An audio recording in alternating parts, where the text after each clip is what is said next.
Hello everyone, welcome back to my channel that is physio field. आज की video में हम डिस्कस करेंगे प्लूरल इफ्यूजन। तो सबसे पहले स्टार्ट करते हैं डेफिनेशन से। Definition: pleural effusion is an accumulation of the fluid in the pleural cavity as a result of the excessive transudation और exudation from the pleural surface. मतलब एक्सेसिव ट्रांसुडेशन और exudation हो प्लूरल सरफेस से और वो cause करे accumulation of the fluid. किस में होगा? प्लूरल कैविटी में। तो ये सब कॉज करेगा प्लूरल इफ्यूजन को। नॉर्मली प्लूरल कैविटी में जो फ्लूइड का कंटेंट होता है वो होता है लेस देन 20 ml। ठीक है, तो ये लंग्स है, ये प्लूरल कैविटी की बाउंड्री या फिर प्लूरल मेम्ब्रेन है, और इनके बीच में जो प्लूरल स्पेस है जहाँ पे एयर या फिर फ्लूइड प्रेजेंट होगा। तो अगर ये बढ़ जाए तो कोलैप्स्ड लंग हो रहा है यहाँ पे। ये है हेल्दी लंग जिसमें प्लूरल स्पेस नॉर्मली प्रेजेंट है। ठीक है, अब प्लूरल फ्लूइड फॉर्मेशन का मैकेनिज्म क्या है? सबसे पहला, increased pulmonary capillary pressure. Second, decreased tissue oncotic pressure. Third, decreased negative intra plural pressure जिसका कंडीशन है atelectasis. Fourth, increased permeability of the pleural membrane जिसका एग्जाम्पल है प्लूरेसी और malignancy. Obstruction of the lymphatic flow that is mediastinal nodal metastasis. And sixth one is transdiaphragmatic fluid flow from peritoneum that can be occurred in ascites from the hepatic cirrhosis. तो अगर capillary pressure बढ़ जाए तो fluid बढ़ जाएगा, अगर protein का pressure कम हो जाए तो फ्लूइड बढ़ जाएगा, नेगेटिव इंट्राप्लूरल प्रेशर कम हो जाए तब भी फ्लूइड बढ़ जाएगा। ठीक है, परमिबिलिटी बढ़े तब भी फ्लूइड बढ़ जाएगा, ऑब्स्ट्रक्शन हो तब भी बढ़ेगा, और अगर ट्रांस डायफ्रैग्मेटिक फ्लूइड फ्लो हो तब भी प्लूरल फ्लूइड फॉर्मेशन होगा या फिर फ्लूइड बढ़ने के चांसेस होंगे अगर ये सारी डिजीजेस साथ में हो रही हैं तो। अब मेन कॉजेज़ क्या हैं? हमने इन कॉजेज़ को क्लासीफाई कर लिया फ्लूइड के अकॉर्डिंग। जैसे सबसे पहले serous, second purulent effusion, third haemorrhagic fluid and fourth opalescent fluid. तो सीरस फ्लूइड में दो होते हैं, ट्रांसुडेट, एक्सुडेट, जिसमें ट्रांसुडेट का एग्जाम्पल है हाइड्रोथोरैक्स एंड एक्सुडेट का इफ्यूजन। ट्रांसुडेट में पेल येलो कलर का फ्लूइड होगा, स्पेसिफिक ग्रेविटी 1008 टू 1012 होगी, प्रोटीन का अमाउंट लेस देन 3 ग्राम होगा, ये क्लॉट नहीं होगा, सेल्स जो हैं वो कुछ एंडोथीलियल सेल्स होंगे, और जो फ्लूइड का लैक्टिक डिहाइड्रोजिनेज अमाउंट होगा वो कितना होगा? Less than 200 international unit. जबकि एक्सुडेट में क्या होगा? जो कलर है वो येलो से ब्राउन के बीच में होगा, स्पेसिफिक ग्रेविटी कितनी होगी? 1016 या फिर उससे ज़्यादा। जो प्रोटीन का अमाउंट होगा वो ज़्यादा होगा 3 ग्राम से, ये क्लॉट हो सकता है स्पॉन्टेनियसली। ठीक है, जो प्लूरल फ्लूइड प्रोटीन और सीरस प्रोटीन का जो रेशो होगा वो ग्रेटर होगा 0.5 से, और प्लूरल फ्लूइड का अमाउंट अगर हम देखें लैक्टेट डिहाइड्रोजिनेज में और सीरम में तो कितना होगा?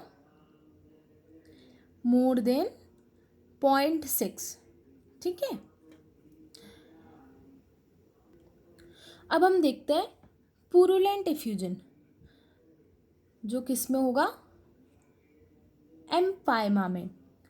ये कैरेक्टर ऑफ पस है जिसका जो कारण है वो होगा न्यूमोकोकस और Streptococcus. Pneumococcus yellowish green colour का थिक फ्लैक फाइबर्स होंगे, बट स्ट्रेप्टोकोकस में थिन टर्बिड ग्रीनिश थिक हो सकता है, और रिमेटॉइड प्लूडेसी भी इसका कारण हो सकता है जिसमें पुरुलेंट इफ्यूजन प्रेजेंट हो। नेक्स्ट, हेमरेजिक फ्लूइड में क्या होगा? ब्लड टिंगल एक्सुडेट प्रेजेंट है, फ्रैंक ब्लड भी हो सकता है और चॉकलेट कलर्ड फ्लूइड भी प्रेजेंट होगा। ओपेलेसेंट फ्लूइड में मिल्की या फिर कायलस कलर का जो फ्लूइड है वो प्रेजेंट होता है। काइलोथोरैक्स होगा, काइली फॉर्म में होगा।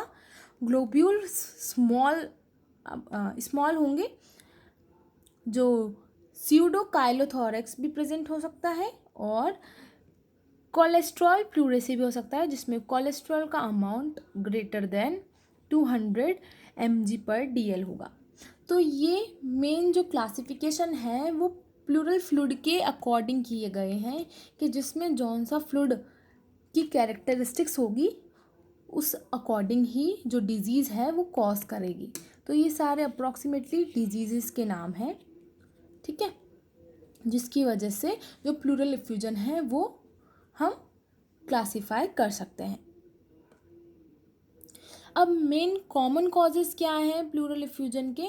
सबसे पहला है लेफ्ट वेंट्रिकुलर फेलियर,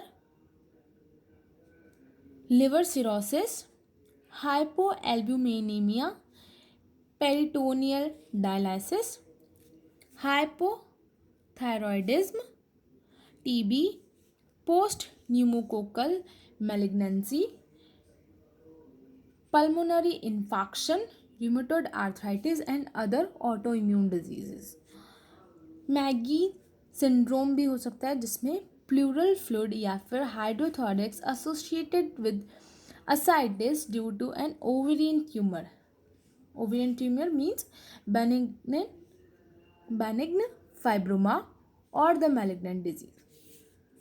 अब इसके सिम्टम्स क्या हैं? मेन सिम्टम्स ऑनसेट में acute with attack of pleuritis, pain और पायरेक्सिया विद पेन, सब acute.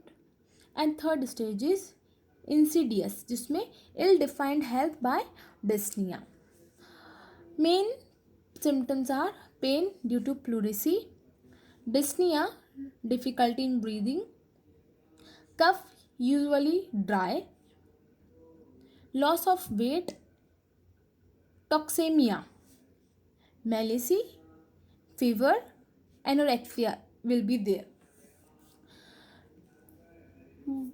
The signs of pleural effusion are the signs about 500 ml of fluid is required to produce the physical signs. It means the signs are observed when the 500 ml of fluid is present in the pleural cavity. Then the signs will appear.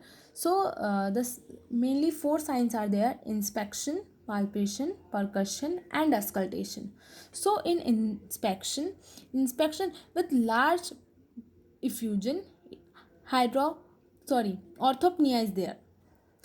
Decreased mobility of chest, bulging of intercostal space on affected side, hypochondrium fullness, apex beat displayed, sternomastoid sign will be present, trachea shift to the same side in effusion. When absorption collapse, then the trachea shift to the same side due to the negative intrapleural pressure. But if the compression collapse, then the trachea will shift to the opposite side due to the positive intrapleural pressure. What happened in palpation? In palpation, immobility of chest is there, displacement of the trachea to the opposite side, and there will be the absence of TVF. In percussion, dull notes are there, increased resistance to percussion, dullness in spine, posterior axilla and sternum. This is called Alice-shaped curve. Scodoic resonance is there, triangular area of dullness, obliteration of Tropp's semilunar space. In auscultation, these are the signs which we will discuss in examination part. So here is a brief introduction. In auscultation, there is a decrease breathe sound, bronchial breathing because lungs is compressed, decreased vocal resonance, no foreign sound with large collection of the fluid, crackle heard at base of the opposite lung due to the congestion, heart sound obscured in large effusion on left side. So these are the common signs